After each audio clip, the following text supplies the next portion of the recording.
გამარჯობა, დღევანდელი ეპიზოდი იქნება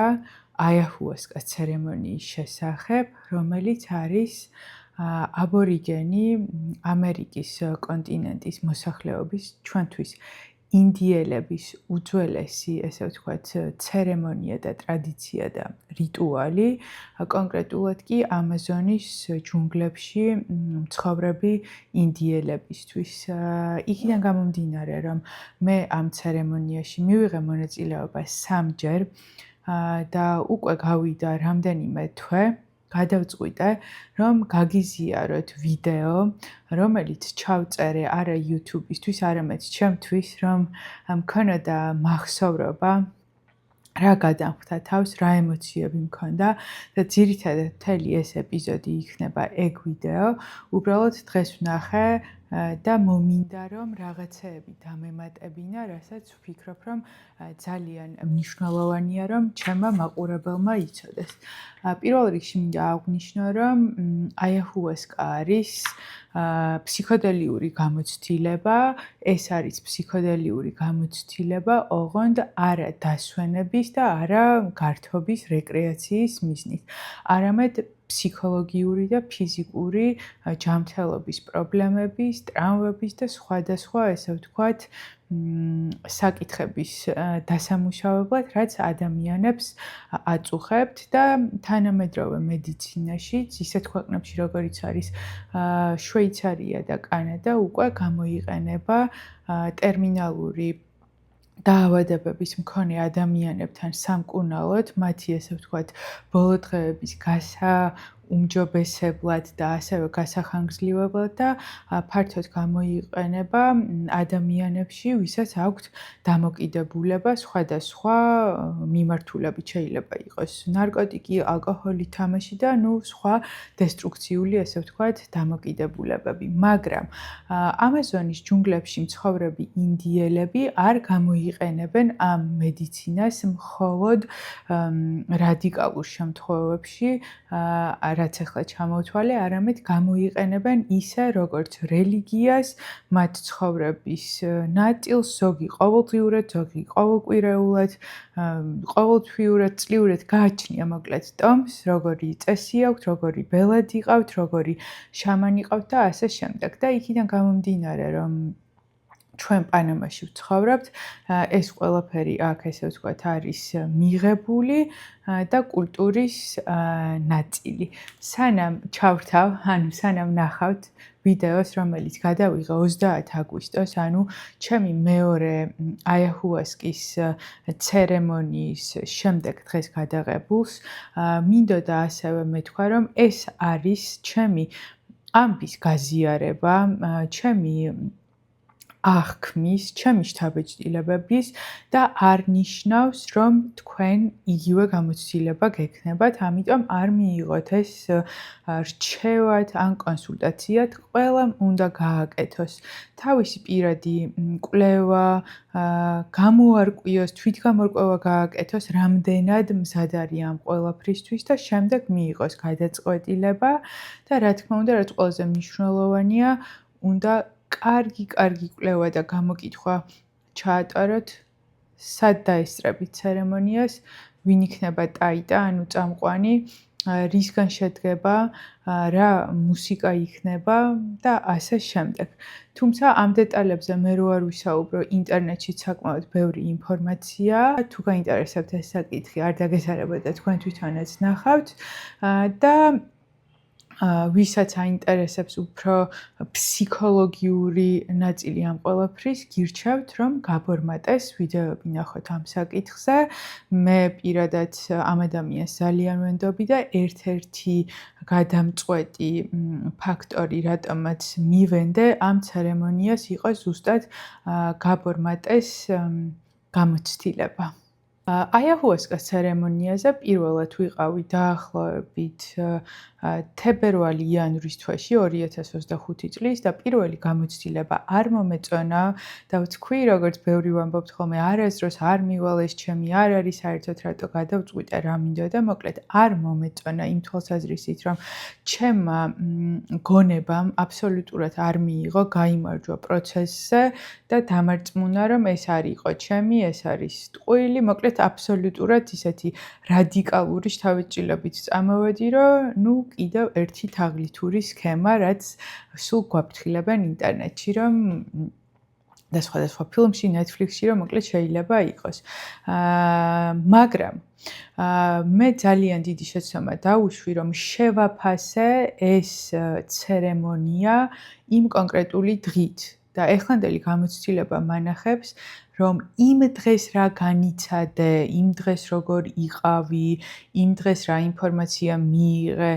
მაგას არ აქვს მნიშვნელობა იმხელა, რამხელა მნიშვნელობაც აქვს შემდგომ პროცესს, შემდგომ ინტეგრაციას, შემდგომ კარგად ყოფნას და აი ასე თებერვლიდან ნელ-ნელა მე ესე ვხედავ, რომ ავღზევდი როგორც ფენიქსი. იმიტომ რომ სამსახურიდან წამოსვლის შემდეგ 1 წელი მქონდა ძალიან დეპრესიული პერიოდი, რადგან დავკარგე საზოგადოებაში ფუნქცია და არ ვიცოდი რისთვის დავიბადე, რა უნდა მეკეთებინა და მოკლედ ჩემი მთელი პიროვნების იდენტიფიცირება და მნიშვნელობა როგორც ჩანს მქონდა სამსახურიდან მინიჭებული. არ მეგონა რომ სხვა რამეს ღირებულს ვქმნი ან ღირებული ვარ და დეპრესიული ფონი მქონდა, არ მინდოდა დიდად საწოლიდან ადგომა, სახლიდან გასვლა, ასე შემდეგ, მაგრამ მაშინ არ აღვიქვამდი ამას დეპრესიად, იმიტომ რომ ესეთი ვარ ზოგადად, რომ დეპრესია არ არსებობს, ცუდად ყოფნა არ არსებობს, შენ ყველაფერს შეძლებ, შენ ძლიერი ხარ, ძლიერი დამოუკიდებელი, მებრძოლი ქალი, რაღაცა ესეთი წარმოსახვა მაქვს ჩემზე და აზრი, რომელიც დღესაც მაქვს, მაგრამ ვუშვებ, რომ შეიძლება ხანდახან ვიყო ცუდად. და ნორმალურია და დახმარება უნდა ვითხოვე და მოკლედ აი ეგეთი პერიოდი მქონდა, როგორც გითხარით, თუ ზუსტად არ მახსოვს ახლა თარიღი, მაგრამ თებერვალი იყო და აპრილის ბოლოს აი არაფრით შარევით, არც თერაპიით, არც წამლით, არაფრით ავდექი. დღევანდელი გადმოსახედიდან ეს ჩემთან მოიტანა ზუსტად ამ ცერემონიაზე დასწრებამ და რო გავიაზრე ეს რომ ასე იყო, მეორეჯერაც წავედი უკვე. და ეხლა შეგიძლიათ უყუროთ მეორეჯერ რომ წავედი, რა შთაბეჭდილებები დამრჩა ამ ცერემონიაზე.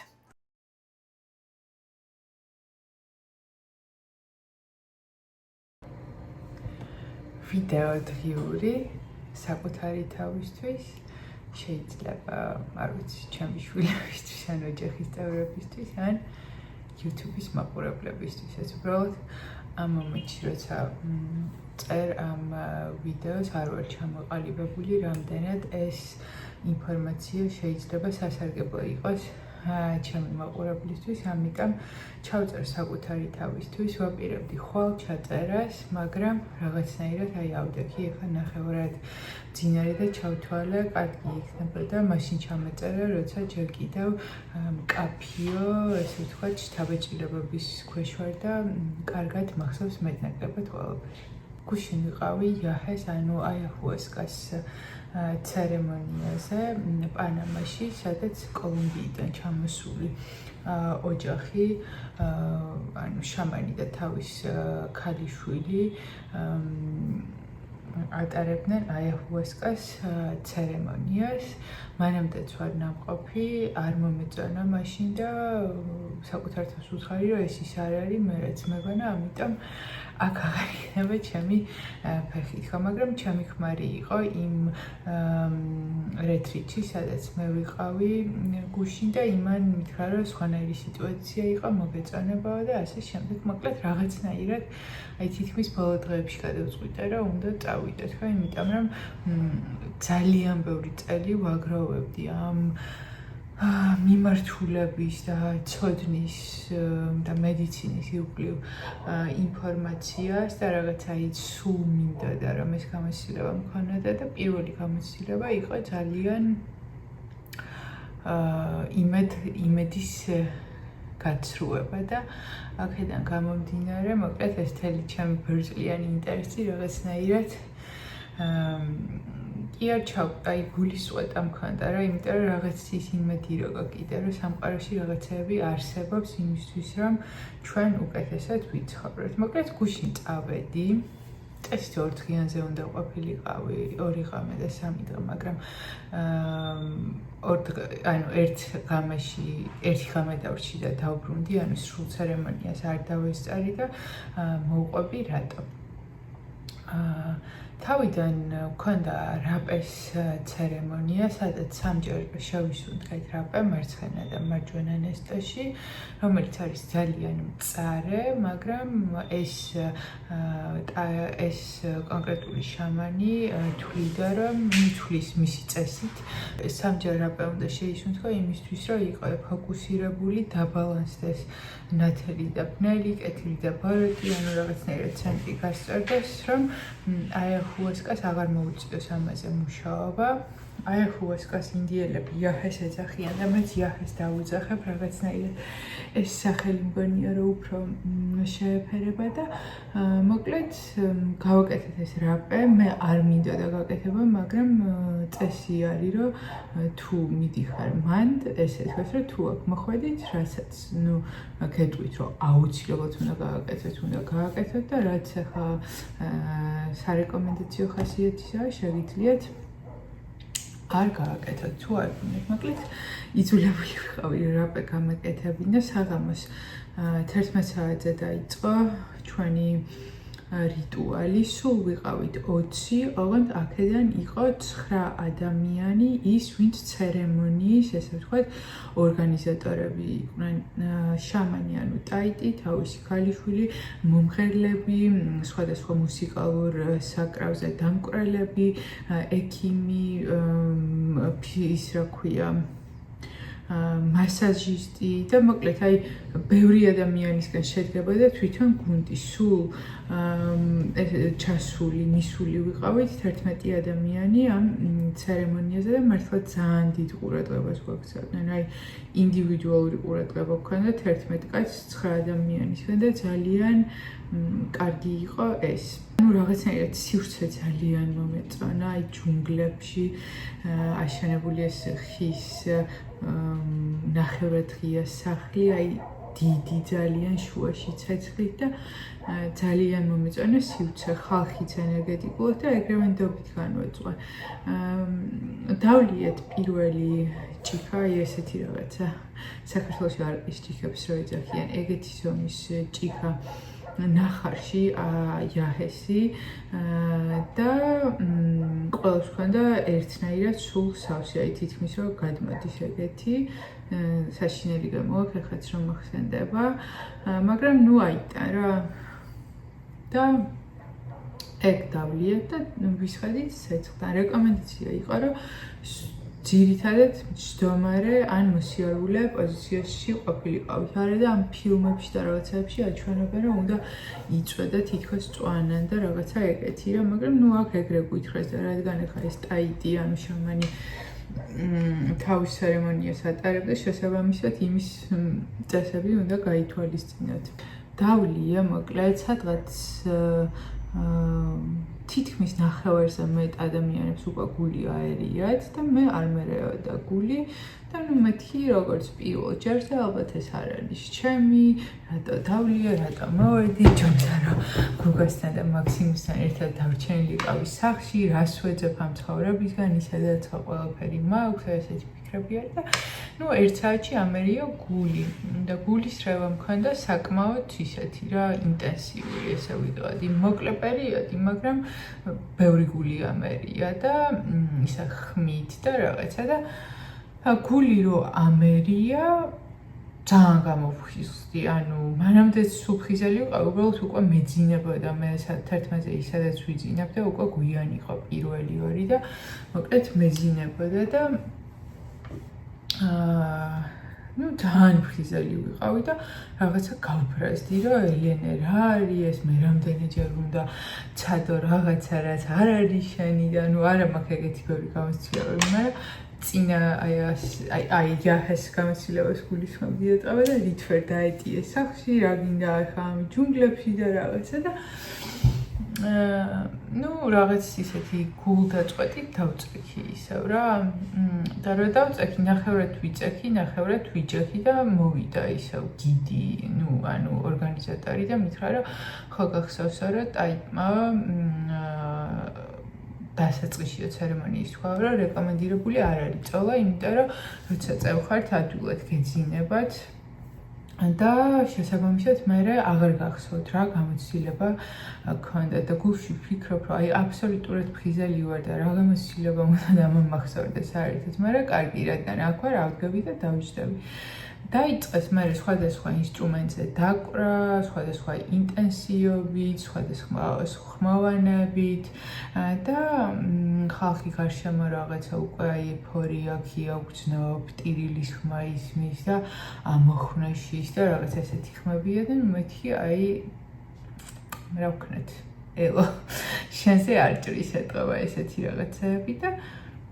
გავიდა საათების ტელეფონები ჩამოთმეული გვაქვს, მაგრამ არ ვიცი რომელი საათი იყო, მაგრამ ჩემი შეგრძნებით კაი ღამის 2-3 საათი იქნება და უფრო 3 და აი ვერც მივხვდი ისე აღმოჩნდი სხვაგან. აქვე ვიტყვი რომ მე არ მქონდა ვიზუალური აი ჰუასკას იაჰეს მოგზაურობა არ იყო ჩემთან ვიზუალები, ჩემთან იყო ფიქრი. ვიზუალურ მხარეს რაც შეეხება იყო უფრო აი რადგან ცეცხლთან მიჯექი და ცეცხლს უყურებდი, ცეცხლის ანარეკლი და აი მზისგან რო სხივი მოდის, აი ეგეთი ფერი იყო ხოლმე ძირითადად ჩემი ვიზუალები, მაგრამ არაფერი არ მოძრაობდა, აი უბრალოდ სითფორა ფერიც არის ეგ ფერი. მქონდა ესე ვთქვათ წარმოსახვაში და შემიძლია ვთქვა რომ ეს იყო ჩემი ცხოვრების ყველაზე კეთილი გამოცდილება რაც კი მქონია ამ ხელა სიკეთე არაფრისგან, არავისგან, არც საკუთარი თავისგან არ მიგრძნია. იაჰე იყო ჩემთვის ქალი, მას ჰქონდა ქალური ენერგეტიკა, უფრო ბებიის, აი რაღაცა დამჯდარი, გამოცდილი, ცოტა მკაცრი, მაგრამ თან თბილი, დამრიგებული, ანუ აი ბებია რა, ბებია იყო ენერგეტიკულად და სხვათა შორის ტაიტის ქალიშვილი მღეროდა ძირითადად და აქედან გამომდინარე აი ძალიან ქალური ენერგეტიკა იყო თვითონ იმ სივრცეში და შეიძლება ეს ამის გამოწვეულიც იყო, მაგრამ ეგეთი შეგრძნება იყო და თავიდან მოკლედ რომ მივხვდი რომ აქ ვარ და სადაც ვარ. მოდი ვიტყვი რომ დავყავ ალბათ 4 ნაწილად ჩემს მოგზაურობას. პირველი იყო აბსოლუტური სიყვარული ყველაფრის მიმართ და განსაკუთრებით ძალიან დიდი მადლიერება სამყაროს მიმართ, რომ მე და ჩემი ქმარი შეგვახვედრა ერთმანეთს, ერთად ვართ, გვიყვარს ერთმანეთი და ოჯახი გვაქვს და აი გუგას მიმართ მქონდა ძალიან უპირობო, მთელი, სრული, არ ვიცი, აი რაღაცნაირი გრანდიოზული სიყვარული, რომელიც რა თქმა უნდა ჩემში არის, უბრალოდ კიდევ უფრო შევიგზავნი და ძირითადად პირველი ფაზა იყო მადლიერება იმისთვის, რომ გუგა ესე მიყვარს. აი ეს შეგრძნება იყო და რა კარგი ადამიანია და რა საყვარელია და აი ეს იყო. მე შიგადაში ჩვენი მაქსიმუსიც გამოერია მან, რომ რა კაი იქნებოდა ეხა ერთად ვიყოთ და რაღაცა ეგეთი ფიქრები. მეორე ნაწილი იყო ჩემი ოჯახის წევრების მიმართ მადლიერება. იაჰე მეუბნებოდა რომ როგორ გაგიმართლა დედაში და მამაში, რა მაგარი დედმამა გყავს, როგორი მშობლები გყავს და ცალ-ცალკე მახსენებდა მომენტებს ორივესგან ურთიერთობების, ჩემთვის რამდენი კარგი აქვს გაკეთებული, როგორ ზრუნავდნენ, აი მშობლებზე იყო ძალიან დიდი აქცენტი მათ მნიშვნელობაზე ჩემ ცხოვრებაში და რა თქმა უნდა მათ მიმართ და მათგანაც უპირობო სიყვარულს გრძნობდი. მე მოვიდნენ ბებიები, ბაბუა, ჩემი ძმა, ბიძა ჩემი, ბიძაშვილები. ნუ აი უპირობო სიყვარულით ვისაც გვიყვარს ერთმანეთი, ყველანი მოვიდნენ და ყველა სათითაოდ მადლობას ვხვდიდი, რომ არიან ჩემს ცხოვრებაში და კარგ სურვილებს ვუსურვებდი და მოკლედ იყო აი უტოპიური სიყვარული. ეს იყო მეორე ნაწილი. მესამე ნაწილი იყო არა ხუთად უნდა დავყო ხუთად ამერია. მესამე ნაწილი იყო რომ მივხვდი უკვე რა პროცესში ვარ და რომ ის ჩემთან არის. ვუთხარი რომ გნებდები აი რაც გინდა, სადაც გინდა იქ წავიდეთ, უბრალოდ ძალიან გთხოვ, მაქვს კონკრეტული თხოვნები ჯანმრთელობასთან დაკავშირებით და მინდა რომ მიმკურნალო ამაზე სამი რაღაც უთხარი რომ მოკლედ მიმკურნალეთ ხო და აი მართლა ვგრძნობდი საათობით როგორი ვიბრაციები იყო ჩემს სხეულში იმ ნაწილებში რაზეც ვთხოვე მიმკურნალეთ ხო და მე რა თქმა უნდა მადლობა მოუხადე ამ ყველაფრისთვის. მეოთხე ნაწილი იყო ის რომ მანამდე დავამუშავე ну რა ვიცი წელიწადნახევარი ავამუშავე პრინციპში და დავამუშავე ჩემი ცხოვრებისეული მისია რა არის და შესაბამისად მიზნები შემდეგ წელს 5 წლის პერსპექტივაში და თითოეულ მიზანზე და ცხოვრებისეულ მისიაზე ვეკითხებოდი რომ აი რას ფიქრობ ეს მართლა ესეა თუ საიდანმე არის შთაგონებული თუ რა არის საერთოდ და აი ყველა მიზანი საერთოდ აი როგორი მიზანი იცით მაგალითად მინდა რომ მყავდეს გუნდი სანდო ადამიანებისგან შემდგარი ჭკვიანები რაღაცა დეტალებზე ორიენტირებულები და მინდა რომ ხელოვნური ინტელექტის ნაზავი იყოს რომ ესეთი რუტინული საქმე არ გააკეთოს ადამიანმა ვინც ჩემს გუნდში იმუშავებს და ესეც კი გავიარეთ და ყველა ჩემ მიზანზე ცხოვრებისეულ მისიაზე ხო რა თქმა უნდა მითხრა რომ აბსოლუტურად ყველა მიზანი არის ის რაც უნდა გქონდეს და მეუბნებოდა როგორ ვიმოქმედო ანუ რომ აი კი გაქვს ეს მიზანი ძალიან კარგია ყველაფერში გეთანხმები მაგრამ აი ეხა მორჩი რა ამ სკროლვას ან უაზროდ წოლას ან რაღაცის ყურებას ადექი და თუ გაქვს აპლიკაცია შესავსები გაინძერი და შეავსე იმიტომ რომ შენ ცხოვრებაში რეალურად დაბრკოლებებს და ბლოკებს შენ ქმნი შენი უმოქმედობით და ადექი ახლა და გააკეთე ის საქმე რაც ამდენი ხანი იცი რომ გასაკეთებელია და ნუ აი ისეთი მომართული ვიყავი რა ვიცი იაჰესზე მოქმედების ქვეშ პადელის თამაში დავიწყე იმიტომ რომ რა თქმა უნდა ჩემი მიზნები შეეხება ყველა ასპექტს ცხოვრების არ არის მარტო ფინანსები, კარიერა, გუნდი, ყველა ასპექტს ვარავს ხო და ესეთი მოკლედ მიზნები გავიარეთ და მიდასტურა ყველაფერი კარგად იქნება, უბრალოდ იმოქმედეო. და მეხუთე იყო უკვე ვუთხარი რომ მე პრინციპში ყველაფერი ვნახე და განვიცადე რაც მინდა და მადლობებს ვუხდიდი და შენ რაც გინდა მითხარით ხო და აქ მითხრა რომ უკვე მეორე უნდა ჭიქა დამელია და სხვებს უკვე დალეული ქონდათ ეგ შევამჩნია და მეც ვაპირებდი მითხრა რომ შენ არ გჭირდება მეორე ჭიქის დალევა შენ მიიღე ყველაფერი დღეს რაც გჭირდებოდა სიმართლე რო გითხრა შენ ეს ერთი ჭიქაც არ გჭირდებოდა იმიტომ რომ ზუსტად იცი რის კეთება გინდა ცხოვრებისგან რა გინდა და არ გაქვს შენ არაფერი ისეთი კითხვა რასაც შენ თვითონ ვერ გადაჭრი შენ ყველაფერზე გაქვს პასუხი ამიტომ არიარო ჩემთან ხშირად სულ გახსოვდეს რომ მე ვარსებობ ცხოვრება და შეიძლება კრიტიკული მომენტი შეგექმნას ან რაღაცას ვერ ამუშავებდე რამე ტრავმა მიიღო ყველაფერი ხდება იცოდე რომ მე ნამდვილი ვარ მე შენთან ვარ მე ვარსებობ მე მზად ვარ რომ დაგეხმარო მაგრამ შენ ჩემთან ხშირად არაფერი არ გესაქმება არ მოხვიდე აქ მეორე დღეს არ დარჩე და არც ეს ჭიქა არ აიღო და ვუთხარი რომ კარგი მე შენ გპირდები რომ არ დავლევ მეორე ჭიქას არც მეორე დღეს არ დავჩავი უბრალოდ წავიდეთ სიღრმეებში და აი მან დაუწყე რომ მან ვკითხე რომ აი რა არის ბნელი მხარეები მანახე, იმიტომ რომ ვიცი რომ იაჰეს მიცვამს იქ რაღაც სიგნალებში ჩედიან და რაღაცები და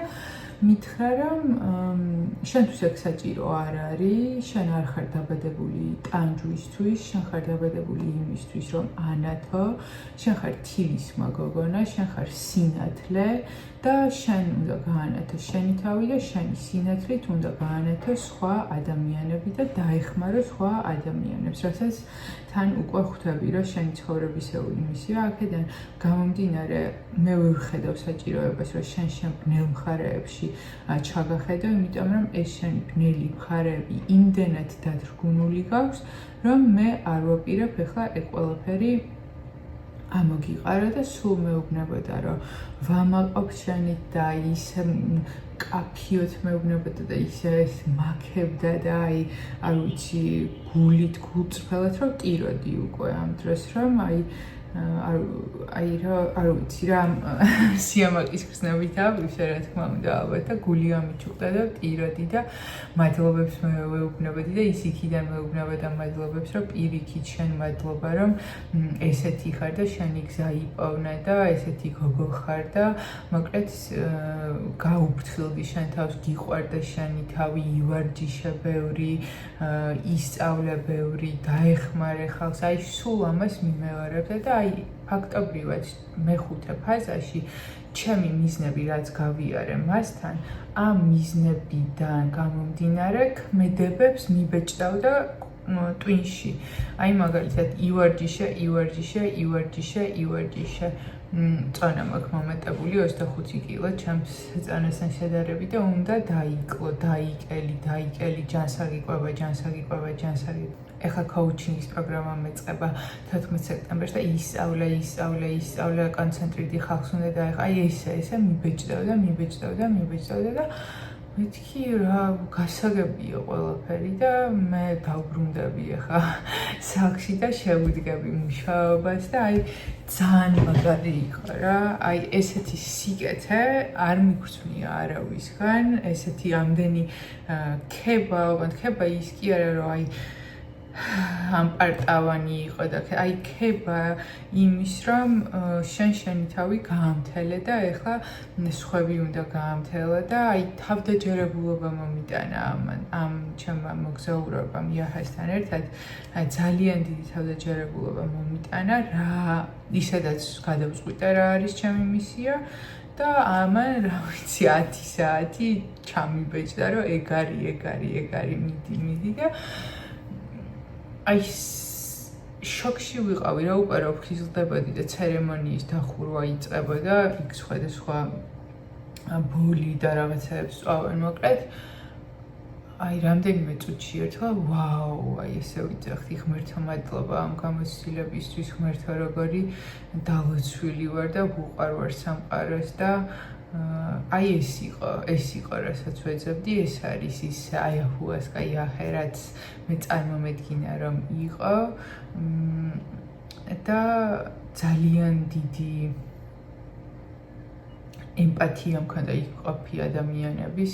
უთქმელად გვესმოდა ერთმანეთის განსაკუთრებით 4 ქალის ვინც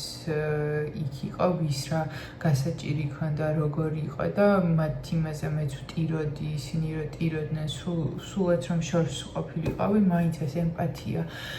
დისტანციაზე ესე ულაპარაკოთას იგრძნობოდა და აი ძალიან მაგარი იყო სიყვარულით სავსე გამოცდილება იყო მადლიერი ვარ რომ მეორე ჭიქა არ დავლია იმიტომ რომ რაღაცნაირად პატივი ვეცი მის რჩევას და რა თქმა უნდა მან უკეთიც ის რამდენი მჭირდებოდა და თან მივიღე ისეთი გამოცდილება რომელიც როგორც ვთქვი არასდროს არ მიმიღია ყოველ შემთხვევაში რაც მახსოვს არასდროს არ მიმიღია ვარ ძალიან თავდაჯერებული მაქვს შინაგანი და გარეგანი ცხოვრების სინქრონიზაცია ვიცი რა არის ჩემი მიზანი მანამდეც ვიცოდი მაგრამ ახლა კიდევ უფრო თავდაჯერებული ვარ ამ ყველაფერში და არ ვიცი მადლიერების და სიყვარულის გარდა რა შემიძლია რომ თქვა და გაუზიარო სამყაროს. ერთს ვიტყვი რომ ძალიან კარგი ორგანიზებული იყო, ძალიან სიმშვიდე იყო, მუსიკა იყო ძალიან კარგი, სასიამოვნო, ანუ არ გაშინებდნენ, იმიტომ რომ პირველი ჩემი გამოცდილება იყო ის რომ სადაც ვიყავით ის გუნდი ცდილობდა რომ შეეშინებინა და მაგიტო არ მომეწონა და არ ვიცი რა არ ველოდი. სხვა შორის ეგეც ძალიან კაია რომ ყველანაირი მოლოდინობის გარეშე წავედი, უფრო ესა რომ მივცემ რა ერთ შანსად რა სადაც ამდენი ვიკითხე და ვისწავლე და მაინტერესებს ერთ შემთხვევას იმას იზამ რა ქვია გადააწყვეტინებ ყველაფერს და მიეცი მეორე შანსიც და ეხლა მართლა არ ვიცი რა თქვა ძალიან ბედნიერი ვარ და ძალიან კმაყოფილი ვარ და ძალიან გახარებული დავბრუნდი უკან და მივხვდი რომ მეორე დღე ჩემთვის ზედმეტი იყო რა მივხვდი რომ მე ჯერჯერობით იქ აღარ მაქვს საქმე და კითხვები და მოდი ახლა მიხედა იმ მიზნებს რაც გაქვს და დაიწყე მოქმედება და ეს არის ეს ვიდეო არ ვიცი სად მოხდება როდის მოხდება, მაგრამ დღეს არის 30 აგვისტო 2025 წლის. შეიძლება არც არის დროს არ გავეზიარო არსად თუ მივხვდი რომ არ არის საჭირო, მაგრამ რაღაცა ისეთი შეგრძნება მაქვს, რომ შეიძლება ჩემს მაყურებელს და ქალებს ვისთანაც მაქვს ეს წრე და უკავშირი რაღაცნაირად დაეხმაროს ეს ყველაფერი. ინდიელების ცხოვრებაში ეს არის მედიცინა, ანუ წამალს ეძახიან და ეს ტერმინოლოგიურად რომ წამალი იწევს მოქმედებას, წამალი მორჩა ახლა მოქმედებას და რაღაცა ესეთი სხვა მიდგომა აქვს, ამას არ აქვს რაიმე სხვა განმარტება, ვიდრე ის, რომ ფსიქოდელიური გამოცდილებით უკავშირდები შენს ქვეცნობიერს და ცნობიერში გადმოგაქვს ის ინფორმაცია, რაც ცხოვრებაში რთულია რომ გადმოიტანო სხვადასხვა მიზეზის გამო. სულ ეს არის, რაც ალბათ მინდა და გამეზიარებინა. რა თქმა უნდა, ყველაფერი არ მახსოვს, ერთი რაღაც გამახსენდა, რომ ჩემი მოგზაურობა იყო სამ ენაზე. ქართული, ინგლისური და რუსული, ანუ შერევით, ხან ერთ ენაზე მელაპარაკებოდა, ხან ორზე, ხან მეორეზე, ხან მესამეზე და ხანდახან სამივეზე ერთად და მიწევდა, წარმოგიდგენთ, სამი რადიო რო იყოს ერთი და იგივე თემაზე ჩართული, სხვადასხვა ენაზე და მიწევდა სიტყვების დაჭერა და თარგმნა და გადმოტანა და შეერთება, მოკლედ მან მაგარი რებუსები მომიწვა, მაგრამ იყო სამ ენაზე და ესე დავასკვანი იქიდან გამომდინარე რომ მე ყველაზე ძალიან მიყვარს და ჩემთვის ყველაზე ავთენტურია ქართულად საუბარი. მე საუბრობოდა ხოლმე ქართულად, მაგრამ ინფორმაციის მოსმენა მომწონს რუსულად, ყველაზე ძალიან მიმორტივდება რუსულად, იმიტომ რომ რუსულ ბაღში დავდიოდი და თან, ჩემს ბავშვობაში 90-იანებიდან ვარ. ყველაფერი ტელევიზორში იყო რუსულად, ნათარგმნი ფილმები, მულტფილმები და რაღაცნაირად ეტყობა ქვეცნობიერს ინფორმაცია ამ ენაზე ბევრი აქვს და ინგლისურად იქიდან გამომდინარე ყველაზე მეტს ინგლისურად ვკითხულობ და ვწერ და რაღაცა ეს სამი ენის ნაზავი იყო, რაც არ უნდა უცნაური იყოს. მუსიკა იყო ესპანურად და ესპანური არ ვიცი, მარტო დათვა ვიცი 10-მდე და გამარჯობა ნახვამდის და არ ვიცი, შინაარსი მესმოდა იქ. სრულიად, თან ისე კი არა, სიტყვა გავიგე და კონტექსტიდან გამომდინარე მივხვდი ყველა სიტყვის და წინადადების შინაარსი მესმოდა და რა შეიძლება ესპანურიც ვიცი და არ ვიცოდი აქამდე. მოკლედ ეს გამახსენდა ეხლა როგორც ისეთი რაღაცა სასაცილო ფაქტი და ეს არის ჩემი გამოცდილება და მეც დამეხმარება ძალიან ეს ვიდეო რომ ხანდახან გავიხსენო ხოლმე სად ვიყავი, რა მითხრეს, როგორ მითხრეს, ვინ ვარ და რა უნდა გავაკეთო. ამ ვიდეოში საკმაოდ გამოუძინებელი ვარ და ვფიქრობ დაბნეული, იმიტომ რომ ძალიან დიდი ინფორმაცია მომეცა. ვიყავი ეგრეთ წოდებულ არაცნობიერში და იქიდან წამოვიღე დიდი ინფორმაცია, პატიება და სიყვარული და მაგიტო რაღაც ხან ნელავს საუბრობ, ხან ვფიქრობ საუბარში, მაგრამ ეს არ იყო გათვლილი, რომ YouTube-ზე უნდა დამედო, მაგრამ მინდოდა, რომ ზუსტად ესეთი ფორმატის ვიდეო გამეზიარებინა დღეს უკვე, როცა გავიდა ჩემი ბოლო ცერემონიიდან და სულ სამზე ვიყავი 3 თვე, დავგრძნობ რადიკალურ ცვლილებებს. და ზუსტად მაგიტო ვთქვი ვიდეოს დასაწყისშიც, რომ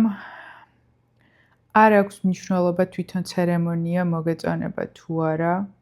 მარტო იმ თვალსაზრისით აქვს მნიშვნელობა, რომ შეიძლება არ დაიჯერო მისი შედეგების, მაგრამ ცერემონიის შემდეგ, პირველი ცერემონიის შემდეგ თითქმის 1 წელი გავიდა და ბოლოდან 3 თვე მე ძალიან კარგად ვარ. ძალიან ცუდად არც არასდროს ვყოფი ვარ, ეს შემიძლია ვთქვა, მაგრამ ხშირად ვიყავი უკმაყოფილო, ხშირად ვიყავი შფოთიანი, ამას არ ვაღიარებდი ოღონდ, ცვალებადი ხასიათი, ბურუსი, დილით, საღამოს, ანუ რაც უფრო ვიზრდებოდი, უფრო მეტად შემოდიოდა ესეთი, ესე ვთქვათ, მენტალური გამოწვევების შტრიხები ჩემს ცხოვრებაში და აიაჰუასკამ ჯამში მომცა ის, რომ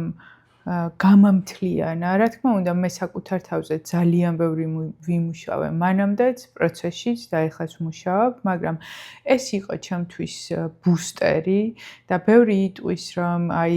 თვითონ გზა, გასავლელი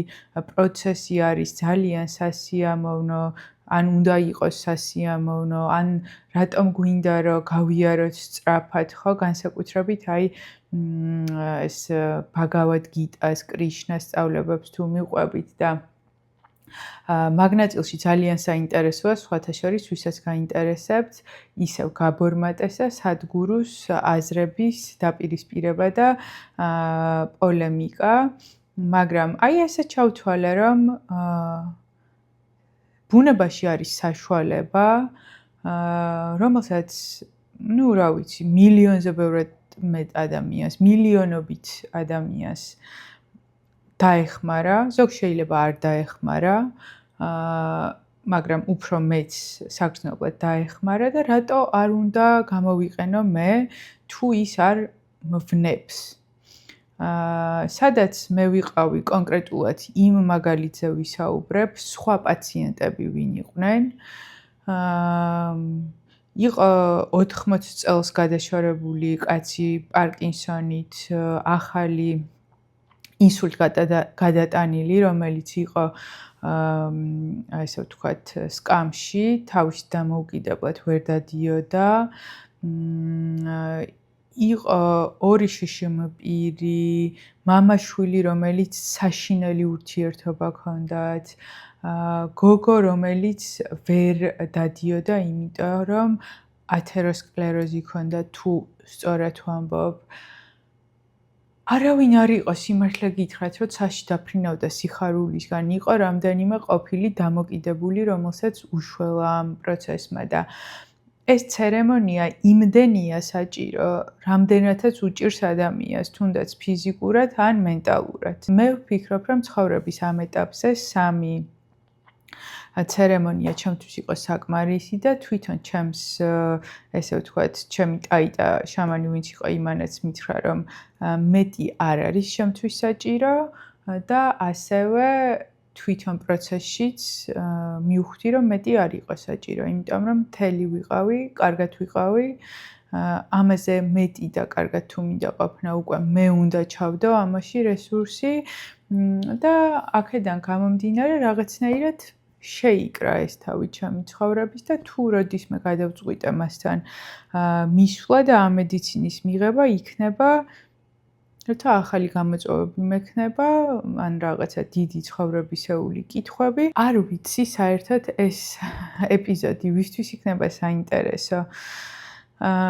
YouTube-ი ვისთან მიიტანს ადრესატამდე. აქედან გამომდინარე არ ვიცი რა კითხვები და რა ინტერესები უნდა გქონდეთ. ამიტომ არ გავაგრძელებ ამ ეპიზოდს ესე რაღაცა ძალიან ვცვლად, თუმცა თუ კითხვები გექნება და დამიწერთ კომენტარებში, ან თუ თვლით, რომ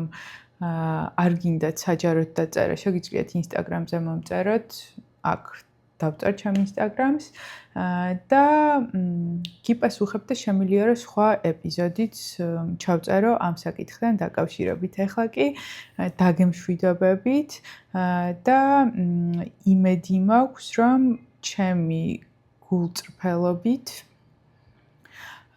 და ესეთი მოწყვლადობით, იმიტომ რომ საკმაოდ ისე უგრძნობ თავს, რომ ეს ვიდეო უნდა გავაზიარო რაღაც მოწყვლადად, ოღონდ კარგ კონტექსტში და არა ნეგატიურში, მიხარია რომ ასე უგრძნობ თავს. შეუძლებ რომ ერთ ადამიანს მაინც დავეხმარო ცხოვრების გზაზე, რომელიც არის კითხვებით სავსე და არის ძალიან რთული. ამ ყველაფერმა, როგორც თქვი უკვე ვიდეოში, მე მომიტანა შინაგანი სიმშვიდე, უბრალოდ ეს ჩემში იყო და ზემოთ ამოიტანა უპირობო სიყვარული და პატიება და პირადი საზღვრების დაცვა. ძალიან დიდი მადლობა.